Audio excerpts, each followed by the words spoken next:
আসসালামু আলাইকুম গেমার্স, কেমন আছেন সবাই?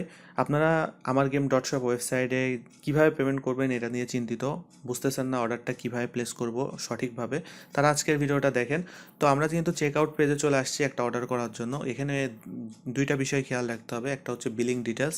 এই যে বক্সগুলো আছে অবশ্যই এই বক্সগুলো ফিল করতে হবে, ঠিক আছে? আপনার নাম, ফোন নাম্বার, ইমেল অবশ্যই ফিল করতে হবে, না হলে অর্ডার ইরোর আসবে, দিতে পারবেন না। আর দ্বিতীয় কথা হলো, আপনারা পেমেন্ট আমাদের ওয়েবসাইটে দুইভাবে করতে পারবেন। একটা হচ্ছে অটো পেমেন্ট করতে পারবেন, আর একটা হচ্ছে নিজের থেকে বিকাশ থেকে যেয়ে বা নগদ থেকে যেয়ে সেন্ড মানি করে পেমেন্ট করতে পারবেন। সো আমরা একটা অটো পেমেন্ট আপনাকে দেখাই। তো অটো পেমেন্ট করার জন্য আমাদের বিকাশ মার্চেন্ট নামে একটা অপশন আছে, এটা সিলেক্ট করবেন অবশ্যই। বিকাশ পার্সোনাল না, বিকাশ মার্চেন্ট সিলেক্ট করবেন। করার পরে জাস্ট এখানে লেখা আছে বিকাশ অটো পেমেন্ট করতে, নিচে প্লেস অর্ডারে ক্লিক করুন। আমরা প্লেস অর্ডারে ক্লিক করে দিই।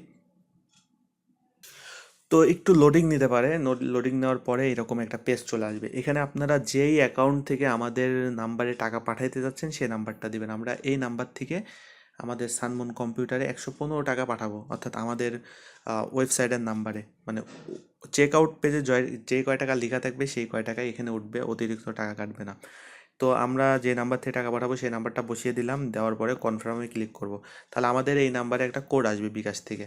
অনেকেই ভয় পেয়ে যায় যে ভাই কোডটা কি হবে নাকি, মানে আমাদের বিকাশ হ্যাক হবে কিনা। না, এরকম কোনো কিছু নাই। সো কোডটা দিয়ে কনফার্ম করে দেবো। কনফার্ম করে দেওয়ার পরে আমার বিকাশের পিন নাম্বারটা দিয়ে দেবো।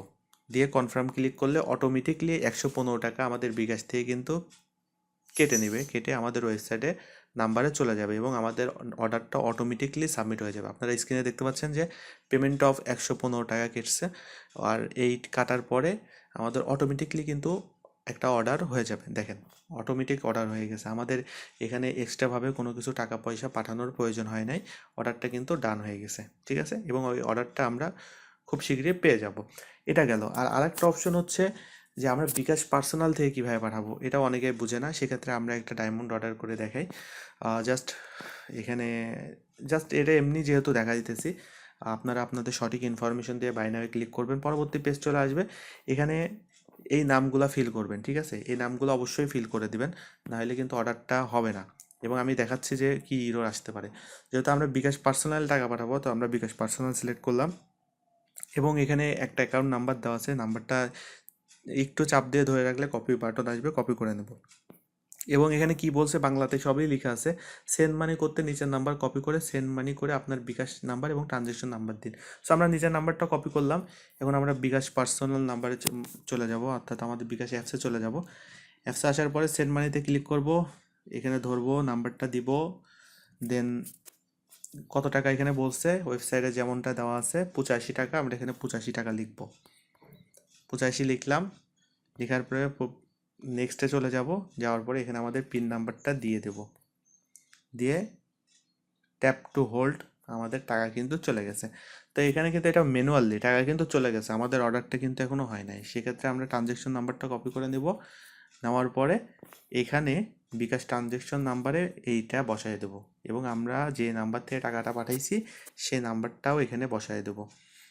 অর্থাৎ আমাদের যে বিকাশ নাম্বার এখানে বসিয়ে দেবো। বিকাশ নাম্বারের জায়গায় বিকাশ নাম্বার, ট্রানজ্যাকশনের জায়গায় ট্রানজ্যাকশন নাম্বার দেওয়ার পরে যে বিষয়টা আমি বলতে চাচ্ছিলাম, মনে করেন এখানে আমি হচ্ছে ফাঁকা রাখলাম। ফাঁকা রাখার পরে এখন যদি আমি নিচে প্লেস অর্ডারে ক্লিক করি, তাহলে কিন্তু একটা ইরর আসবে। দেখেন, এই যে ইরর আসবে, billing first name is required. তো আপনাকে অবশ্যই এটা ফিল করতে হবে।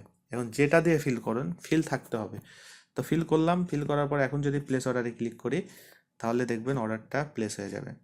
আর অর্ডারটা কীভাবে প্লেস হয়েছে বা আমি বুঝবো কীভাবে যে অর্ডারটা আমরা সাকসেসফুলি দিতে পারছি, একটু লোডিং হওয়ার পরে যখনই একটা সাকসেসফুল মেসেজ আসবে আপনাদের স্ক্রিনে, আপনারা বুঝতে পারবেন যে আমাদের অর্ডারটা সাকসেসফুলি আমরা পাইছি। অর্থাৎ ওয়েবসাইট, আমার গেম ওয়েবসাইটে 100% সঠিকভাবে অর্ডারটা সাবমিট হয়েছে। সো অর্ডারটা চেক করার জন্য আবার নাম্বারটা নিয়ে যদি আপনার অর্ডার চেক থেকে যে অর্ডারটা চেক করেন, তাহলে আপনি দেখতে পারবেন যে অর্ডারটা আসলেই সাবমিট হয়েছে। ওকে, এভাবে আপনারা খুব সহজে অর্ডার করতে পারবেন কোনো প্রকার ঝামেলা ছাড়া। বিকাশ মার্চেন্ট বা বিকাশ পার্সোনাল বা নগদ এভাবে পেমেন্ট করলে আশা করি কোনো সমস্যা হবে না।